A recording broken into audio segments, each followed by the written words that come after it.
Abuelo and the Nieto, number 66. Miami, we have the Abuelo. You cannot miss them. And the Nieto over there in New York talking Miami sports. This is number 66, Tyler. We're going to be talking about the Dolphins. Are they going to be able to make the playoffs? Preview of Dolphins Steelers, the Canes, preparation, and people are healthy, players healthy. Very important. Ready, getting ready for Texas A&M. And we'll be talking a little bit about Fernando Mendoza. Yes, the great one from Columbus, Inter Miami, everything. Tyler, very important. This is presented by Balado Tires, two locations here in Miami to serve you better. Tyler, number 66, right? Number 66, and we're back to the people that I'm familiar with. I've definitely heard a lot about this guy. Unfortunately, I didn't get to see him play, but tell me who the best number 66 is for the Miami Dolphins. Hey, without a doubt, man. Larry Little, I saw him play at the Orange Bowl sometime on TV. I was younger then. Two times Super Bowl champion in the 70s for the Dolphins, five-time Pro Bowler, and Hall of Famer, number 66, the great guard, Larry Little. And we'll go right into some Dolphins talk. Obviously, Excuse me. now that we're mentioning Little, it seems like that they're at least they have a possibility to make the playoffs. It didn't seem like this, at the beginning of the season through the first 4 games. If you asked this, it wouldn't have seemed like a possibility. But it's not just possible. These are beatable teams. You got obviously the Steelers coming up. They got Tampa Bay. They have the Patriots, and I believe and they have the Cincinnati Bengals.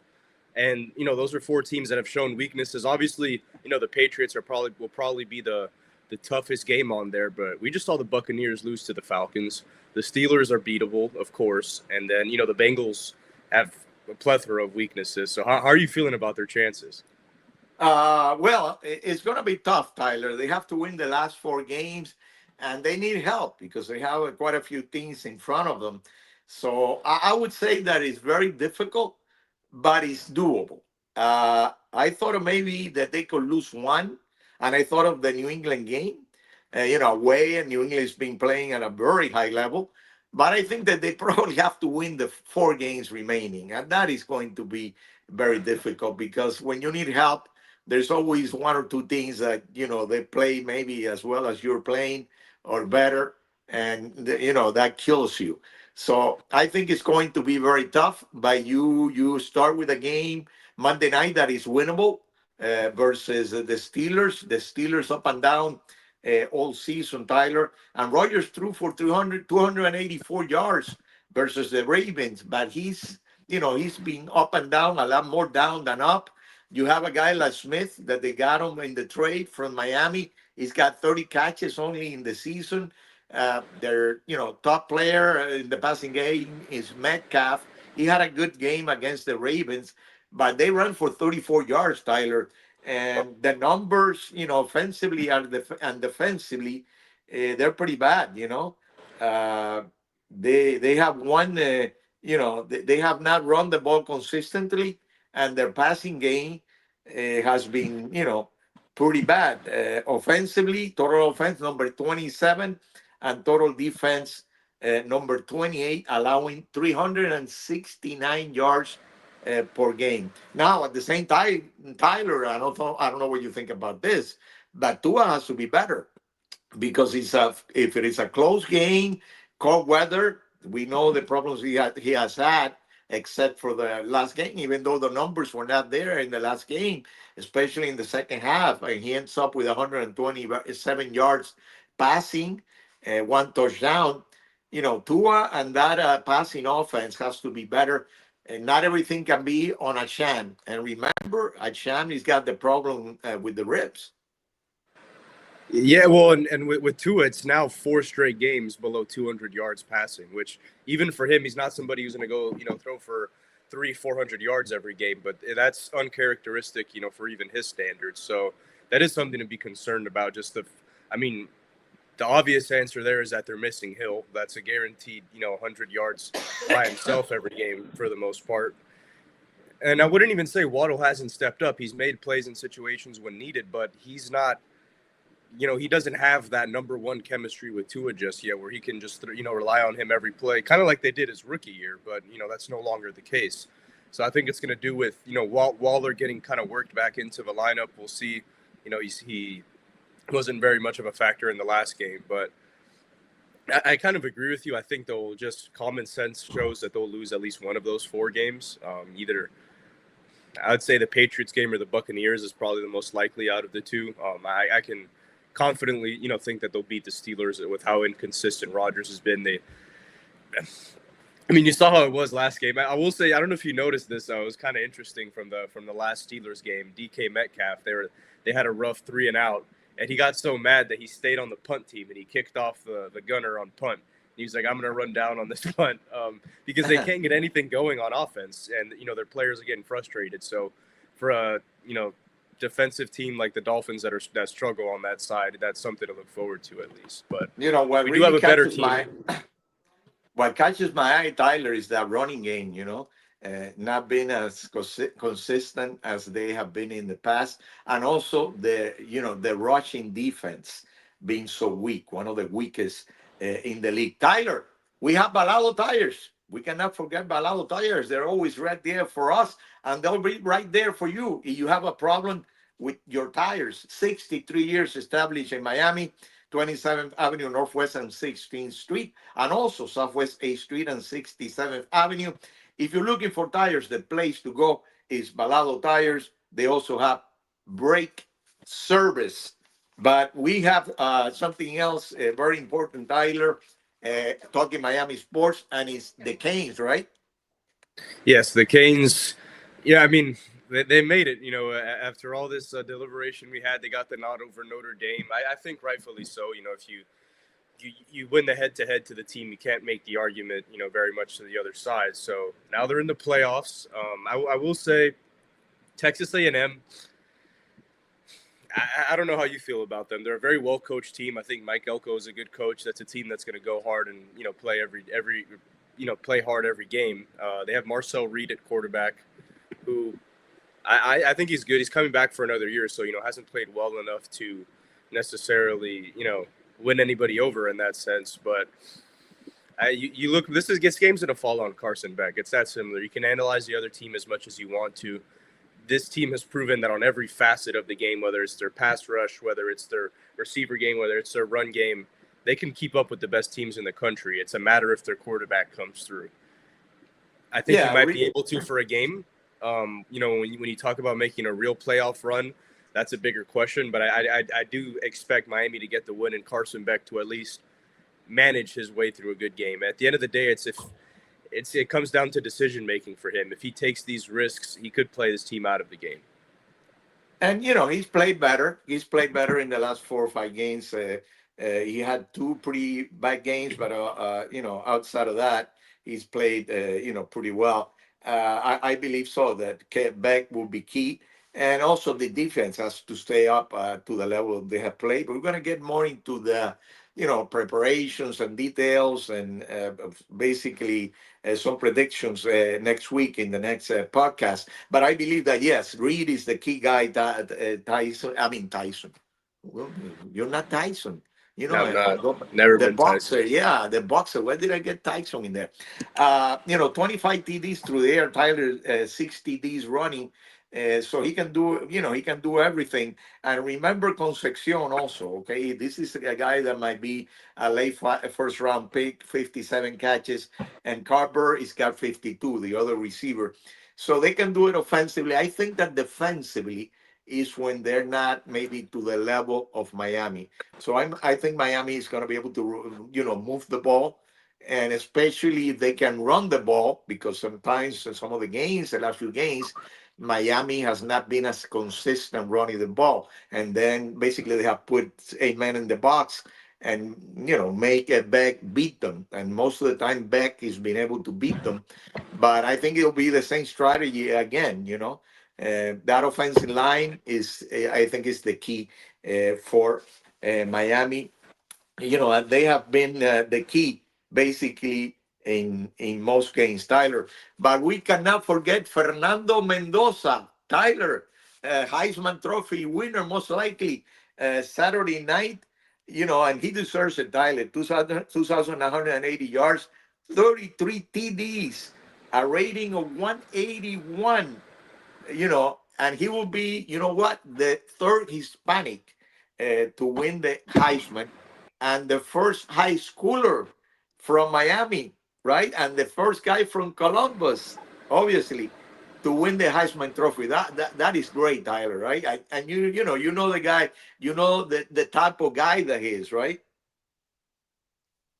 Yeah, I mean, and you see it now at this point. I think the country is aware of it, based on the press conferences and the media, availabilities that he's had at this point. He's just a great guy. I won't even call him a kid anymore. That's he's a man at this point. And his mother has multiple sclerosis, and she wrote an article in the Players Tribune about him, kind of like just her appreciation towards him and how good of a son he's been and the type of man that he is now, and just a high character guy. I know I've said it a few times on this podcast already. Somebody who was committed, signed to an Ivy League school before a D1 or an FBS school came sweeping in at the last minute. So somebody who's going to be fine with or without football, no matter what happens. I expect him to have, a good NFL career, though, possibly a great career in the media. I don't know about you if that's what he chooses to do. I think he can either do that or be a great coach. It seems like one of those two are probably his calling once he's done playing. But just, as a player, you see it, how he's led this Indiana team. I will say that two other guys, you got Pavia and Sayan, they do have better stats than him, but he's winning games. He's the undefeated team in the country. He's the favorite for the national championship. So I think he's a lock for it, and, very happy for him and his family, and hopefully the kids that he's, influencing here in Miami. Yeah, congrats to Mendoza, Fernando, and his family. And he's got another one coming up. The Mendoza family, he's got another one coming up in Indiana. Alberto, right? The red Yes. shirt freshman. He did pretty well in some of the games he played. He's a little Well, I have smaller, a Tyler, right? yeah. I have an inside joke for the Martin family here. If Fernando Mendoza was at our Thanksgiving table and he said he wanted to win the Heisman, what would you have said to him? If a 10-year-old Fernando Mendoza said, Yeah, I would have said, "Are you kidding? You're probably not gonna win the Heisman. I mean, come on. Very few people win the Heisman." That's what I would have said. Maybe I'm too realistic, or I'm a pain in the butt. Oh man, I don't know, Tyler, which way you would see it. I don't know. Maybe the people out there who have opinions, and maybe they can send us their opinion here to Abuelo and the Nieto. Yes, we're everywhere, by the way. TikTok, YouTube, Facebook. Every week we got things, posted, including Miami Sports Trivia. A lot of people like that segment. And Tyler, now we get into the Miami Heat. Miami Heat, and I don't know what you think about this. I would like you to get a little in depth into this, because I know that you have commented on this before. Will you move some of the young guys for sort of a whale? A guy like Antetokounmpo, um, Davis, Morant. Morant maybe is not a whale. Harden is definitely not a whale. Sabonis might be available, so that is another guy.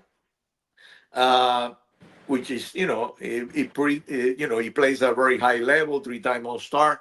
And would you give away, like the hero, Hackett Jr., where? How do you see it? I mean, if we're being honest, I guess it depends on the size of the whale, how much this whale weighs. If we're talking about the biggest one, which I would consider to be Giannis, I would give up literally anybody you want for him. I think any team that he's on, and you can tell me if I'm wrong. I think any team that he's on is automatically a contender. Milwaukee's gotten off to a rough start this year, but I think that's we've seen it through the years already up to this point, and I think Miami has enough pieces that no matter how many guys you trade for him, you can only trade so many players. They'll still have enough competent players to make up a good team. What I mean by that is, let's say you trade the three best players on this team. You trade Bam Adebayo, Tyler Hero, and who do you think Andrew Wiggins? That would be an extreme trade. But you still think about the guys that you have left even after making that trade. So, hopefully they won't have to give up all those people. But I would say, if they're asking for a Hero, Wiggins, and Hawkes, you got to do that. I understand that you're handicapping your team on other certain aspects, but you're getting a guy who we watched him on TV will his team to an NBA Finals championship. It was a better performance than even Jimmy Butler did, and we saw how far he was able to take this team. So when you have somebody who's a little bit younger than that, who's a little bit more versatile than that, in his case, I mean, I would give them a roster. I'd give them, if I were, Pat Riley, I'd give them the list of the roster and pick who you want. When you move to the other guys, like you move to the Morants, I think Sabonis would be a great piece for this team because while Bam Adebayo is a skilled scorer, I don't think this team's going to win with him being their number 2 offensive option. I think he'd have to bump down to number 3 or number 4 once you get to the playoffs. So putting in a guy like Sabonis or John Morant would really help with that. In that case, I would say Hero is still on the board. I think Hero and Hawkes would be good enough, and maybe a draft pick would be good enough to get either of those two guys. You're talking about, Hero's a potential all-star, a 6th man of the year, and then Hawkes, he's already established himself as somebody who's probably going to be a very helpful role player for the next decade or so. So at that point, and in John Morant's case, it's clear that he wants out, himself, and the organization is kind of losing patience with him. So that might be the easier one to get, I think. Yeah, I worry a little bit about Morant. I don't know how much I want to give up for him because of his past, and is he going to be ready mentally? I question that, and we are in fairly good shape at point guard, and with definitely a much better defender. Now Sabonis, which is more doable in my opinion. Doable. I mean, not doable, but I think it's a better fit for Miami. And Antetokounmpo, yes, Tyler, I love him, but I think it's going to be tough. It's going to be a lot of competition, and there's some things that might be able to offer more, and especially New York, the Knicks. I think that they have a very good shot, and that's one of the places that I think that he wants to go. Tyler, Balado Tires, 63 years established here in Miami. 2 locations, 27th Avenue Northwest and 16th Street, Southwest 8th Street and 67th Avenue. They're very competitive with their prices. This is a family business. Also offering brake services. Oigan, yes, Balado Tires. If you need tires, that is the place to go. But we get into my favorite segment of Abuelo and de Nieto. We're talking fantasy football. Right? Yes, we are. And I would say congratulations, because I don't know what's going on here. There we go. If you've made it this far into your fantasy season, it's because you've made the playoffs. So a little round of applause for you. But now things are getting serious. I see. So you don't even got to ask. Did you make? Now the question is, the question is going to come up now. Did you make the playoffs? I've never not made the playoffs. Always, you always make the playoffs. And you were, I don't know if you remember this, actually. We'll give a little history lesson. You were the first person who set up my fantasy. You don't even know how to play it, so I don't know how you did it. But you set up fantasy football for me when I was 8 years old. So sometimes I'll look back at it shows you all the trades you've done. And it's like Donovan McNabb, like all these old players. That's how long I've been playing this. And yes, always made the playoffs. Never won the championship, though. I'll admit that. I've been to the championship multiple times. Do you think Raymond made the playoffs? Raymond, a great guy from Raymond. No, he probably missed it. He probably didn't make it. He did seem like he made it. His team looked pretty good, so I would assume he did when he was showing me. He plays on this weird website that I've never seen, though. He's gonna have to do something about that. He says he wants the league manager to fix it. So we'll make it that official on here. But so like I said, you made it, but now you can't get by beating these bad teams. You're going to need to put your best guys out there, make the right lineup decisions. And one decision I'll I'm gonna have to say it. You've probably started him all year, but you got to take him out of your lineup this game. It is David Montgomery, running back for the Detroit Lions. He's gotten lucky the past 2 weeks because he scored a touchdown, but he got 6 carries last week, 8 carries the week before. He's it used to be kind of like a 50-50 deal with him and Jahmyr Gibbs. Now Gibbs has clearly taken on the role as his team's featured back, and Montgomery has taken a back seat. So if you want to bank on him getting lucky and scoring a touchdown, that's up to you. But I'd rather put in a guy who's going to get over 10 carries. He can at least put me in the position to make it, to the next round. He's not, and you can also make the argument that he's not a factor in the pass game, so you don't have to, even he's getting 6 carries and maybe 1 catch, 2 catches. It's not a guy like Kenneth Gainwell who's getting 5 or 6 carries, but he's also getting 5 or 6 catches in a game. So I would put him on your bench. If he's at your flex role, at least you can put in a receiver or tight end for him. But if he's your running back, I would still, you have to have a backup running back who's going to be a primary back, because he's not anymore. Sorry, this call and this cough does not leave me. Tyler, Inter Miami, they won the title, so congrats to Mascanosa, Messi, Rodrigo de Paul, all the great players, their first title, and they already started making moves. Rodrigo de Paul is staying. They had to, basically take care of that auction, and then Luis Suarez, most likely they're going to keep him, even though he's going to be 39 years old very in a few months. They're talking to him right now, and it looks like it's going to be doable for one more year in the new stadium. And Frey, the winger, also staying. Weekend is going back to Argentina. So those are some of the moves. Most people staying, some guys leaving. And then you have a guy that they're just signing right now from Racing in the Argentinian league, Facundo Mura. He's our right winger, 26 years old. So Wigan leaves, and this guy comes in. So, the two guys that they have to replace are, they are very top guys in the team, are Busquets and Alba. And especially Alba, very important on the left wing, providing those centers for going left to right with Messi and Luis Suarez. He's very, very important for that team. And Busquets is very important also, especially in those long connections, also from the middle, down to the forwards. So those are two important guys, and they need at least one guy, maybe probably the left winger, so they can bring up. Tyler, Balado Tires, 63 years established in Miami, two locations, 27th Avenue Northwest 16th Street and Southwest 8th Street and 67th Avenue. If you're looking for tires, the place to go is Balado Tires.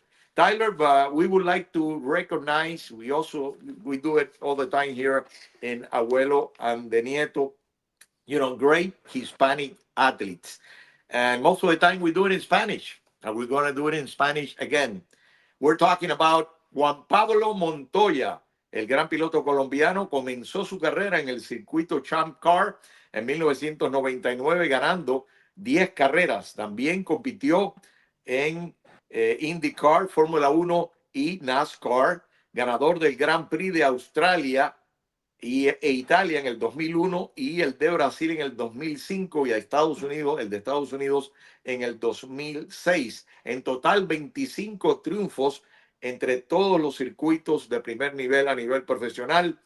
Fue novato del año en NASCAR en el 2007. Uno de los grandes pilotos hispanos de todos los tiempos, el colombiano Juan Pablo Montoya. And we have something very, very important now, Tyler, that people like a lot. Sports trivia, right? Yeah, sports trivia. I'll let you go first, because this is kind of going back to something we talked about earlier. All right. So hopefully it's not the same question, but it might be similar. Tyler, we're assuming that Mr. Mendoza wins the Heisman, right? So remember that. So the question is the following: who are the players that have played high school or college football in Miami have won the Heisman Trophy? That is an easy one, Tyler. You said you said that I've played college football in Miami. And high school football in Miami. Well, Fernando's the only. Well, Fernando would be the only one if he if of the high High schoolers of school? the No, high no. of They the don't high. have to play. No, they don't have to play both. They have played either high school I football just or college football. I know that's what I said. Okay, that is the question. I'm sorry if I didn't ask the question correctly. What I'm saying is I'm saying among that list of people, he would be the only high schooler. There was other college guys. There was Bernie Kosar. There was Gino Torretta. There was Gino Torretta. There's one more.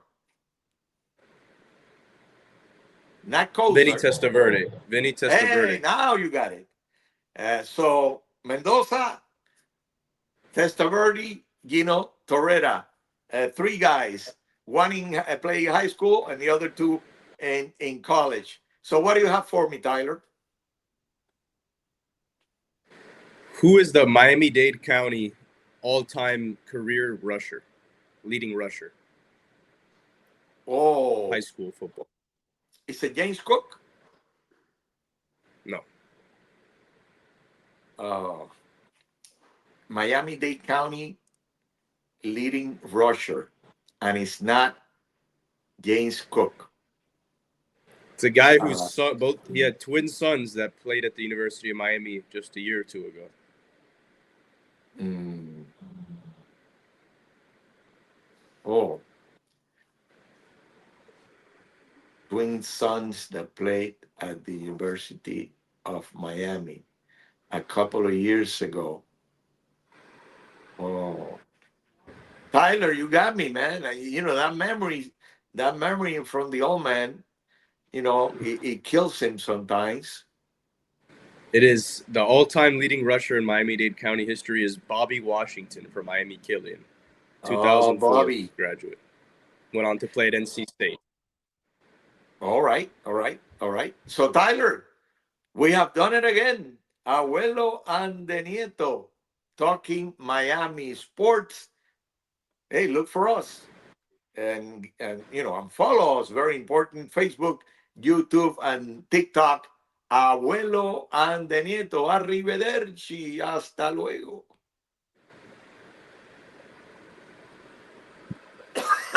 Maybe you want to edit